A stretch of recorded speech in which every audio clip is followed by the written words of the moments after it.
বোলপুরের বাপি আদিত্যের নজরকাড়া অভিনয় এখন ভাইরাল। সরকারি চাকরি থাকলে যতই হোক না কালুয়া, এই লাইন এখন সোশ্যাল মিডিয়ায় মুখে মুখে। রাজেশ সাউয়ের কণ্ঠে এবং বাপি আদিত্যের অভিনয়ে গানটি শুধু ভারতের নয়, বাংলাদেশ ও দুবাই পেরিয়ে বিদেশের মাটিতেও ব্যাপক জনপ্রিয়তা পেয়েছে। ইউটিউব, ইনস্টাগ্রাম সহ বিভিন্ন মাধ্যমে লক্ষ লক্ষ মানুষ গানটি শেয়ার করেছেন। এই গানের সাফল্য প্রমাণ করে কন্টেন্ট ক্রিয়েটাররা আজকের দিনে কিভাবে সোশ্যাল মিডিয়ায় সেলিব্রিটি হয়ে উঠছেন।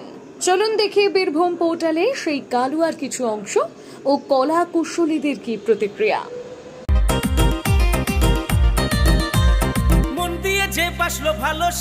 সরকারি চাকরি থাকলে যতই হোক না কালুয়া, হ্যাঁ নামেই শুনতে পাচ্ছেন। কালুয়া এই যে কালুয়া পাশে রয়েছেন, এই যে ব্যক্তিটা দেখতে পাচ্ছেন, আপনারা প্রথমেই দেখতে পাচ্ছেন কালুয়ার ভূমিকায় বাপি আদিত্য ওনার নাম। তো বাপি আদিত্যকে আমি এই ভিডিও অ্যালবামে কাজ করিয়েছি। তো উনি আমাকে একদিন কাজের জন্য বলেছিলেন যে রাজদা একটা যদি চ্যানেলের সুযোগ পাওয়া যায় তাহলে আমার খুব ভালো হতো। উনি আমার গান বহুদিন ধরে ফলো করেন, তো সেইভাবে ওনার সাথে পরিচয়। এবং আমি সুযোগ খুঁজছিলাম, আমাকে যদি কেউ বড় মুখ করে বলে, যদি দেখি যে তার মধ্যে প্রতিভা রয়েছে, তো আমি আপ্রাণ চেষ্টা করি তাকে একটা সুযোগ করে দেওয়ার, তাতে আজকের ডেটে একটা ভালো সুযোগ পাওয়া সত্যি করি খুব চাপের ব্যাপার। আমি জীবনে কখনো সুযোগ সেভাবে কখনো পাইনি। ছোট থেকে প্রচুর স্ট্রাগল করেছি, প্রচুর স্ট্রাগল, অগুন্তি স্ট্রাগল। তো সেই স্ট্রাগলের এত যন্ত্রণা, যেটা মানে এখনো পর্যন্ত ভাবলেই কীরকম যেন আতঙ্কে উঠি যে এত স্ট্রাগল করেছি। তো আমি চাই যে কালুয়া সাকসেসফুল হয়েছে। কি বলবেন? বীরভূম পোর্টালকে অনেক অনেক ধন্যবাদ জানাবো। আর সবথেকে বড় ব্যাপার হচ্ছে আমাদের কে এত সুন্দরভাবে ওনারা তুলে ধরছেন, আবার অনেক মানুষের সামনে ওনারা আনতে চাইছেন। হ্যাঁ, তো আমাদেরকে এত ভালোবাসা দিয়ে আমাদেরকে ইনভাইট করে ওনারা আমাদের খবর নিচ্ছেন এবং আমাদেরকে ক্যামেরার সামনে তুলে ধরছেন, যার জন্য আমরা বীরভূম পোর্টালের কাছে অনেক অনেক ধন্যবাদ, অনেক কৃতজ্ঞ। আর বীরভূম পোর্টালের অনেক শ্রীবৃদ্ধি কামনা করি। তো বীরভূম পোর্টাল আমাদের সঙ্গে এইভাবেই থাকুক। কালুয়া অ্যাকচুয়ালি কালুয়া নয়, সরকারি চাকরি থাকলে যতই হোক না কালুয়া। তো এটা একটা কমেডি, একটা গান। তো এটা আমার প্রথম কাজ করা ভিডিও অ্যালবামে। আর এটা হচ্ছে সুরকার হচ্ছে আমাদের রাজেশ সাউ। ওনারই চ্যানেল থেকে আমাকে নিয়েছিলেন। তো আমি ওনাকে বলেছিলাম একটা কাজের জন্য। তো প্রথম আমার ভিডিও অ্যালবাম এটাই, ফার্স্ট টাইম। তা উনি আমাকে বলেছিলেন, ঠিক আছে বাপিদা, ঠিক আছে, তোমায় আমি দেখছি একটা কোনো কিছু কাজের হলে তাহলে তোমাকে এই একটা গানে আমি তোমাকে ভিডিও অ্যালবামের জন্য নিতে পারি। তুমি খুব সুন্দর কমেডি করো, তো তার জন্য। তো কিছুদিন পরে আমার ফোন আসে। ফোন আসার পরে উনি বলে, বাপিদা তুমি রেডি আছো কি এই ডেটটা পেলে ভালো হয়, আমাদের শুটিং আছে, তুমি কি করবে? তো আমি এক কথায় রাজি হয়ে গেলাম। প্রথমত ভিডিও করার জন্য আনন্দিত একটা ব্যাপার ছিল। তো আমি করে ফেললাম।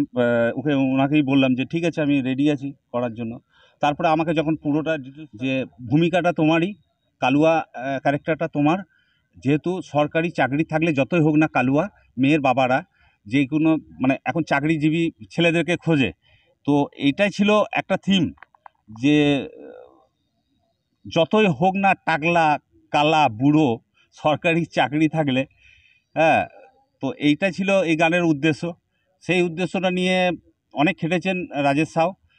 উনি প্রযোজক, উনি নির্দেশক, সবটাই ওনার, সুরকার এবং গলা ওনারই। নিজস্ব ফেসবুক আছে, ইনস্টাগ্রাম আছে, ইউটিউব আছে।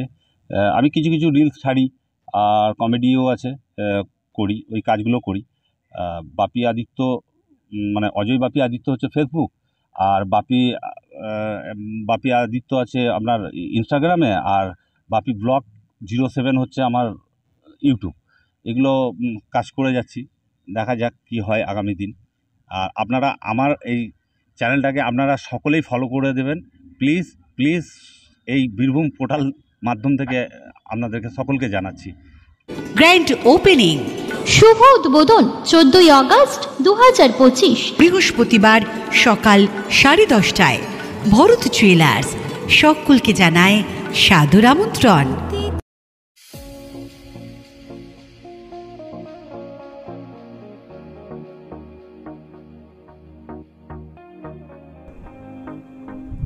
সই ক্যাফেটেরিয়া, শান্তিনিকেতনের স্বাদ ও সৌন্দর্যের ঠিকানা।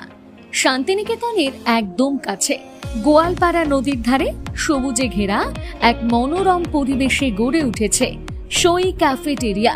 প্রকৃতির কোলে নির্মিত এই ক্যাফেটেরিয়াতে সকাল থেকে রাত যে কোনো সময় আপনি উপভোগ করতে পারেন সুস্বাদু খাবারের সম্ভার। সকালের হালকা ব্রেকফাস্ট হোক বা দুপুরের জমজমাট লাঞ্চ, সন্ধ্যার স্ন্যাক্স অথবা রাতের ডিনার, সবই মিলবে এক ছাদের নিচে। চাইনিজ, কন্টিনেন্টাল অথবা খাঁটি বাঙালিয়ানা খাবারের স্বাদ পেতে এখনই আসুন সই রেস্তোরাঁয়। পরিবার বা বন্ধুদের নিয়ে একবার এলেই বারবার আসতে মন চাইবে। রেস্তোরাঁর প্রাকৃতিক পরিবেশ, আন্তরিক পরিষেবা এবং সুস্বাদু রান্না আপনার মন জয় করবেই। আজই পরিকল্পনা করুন শান্তিনিকেতনে এক স্বাদ ভ্রমণের, আর আপনার পরবর্তী গন্তব্য হোক সই ক্যাফেটেরিয়া।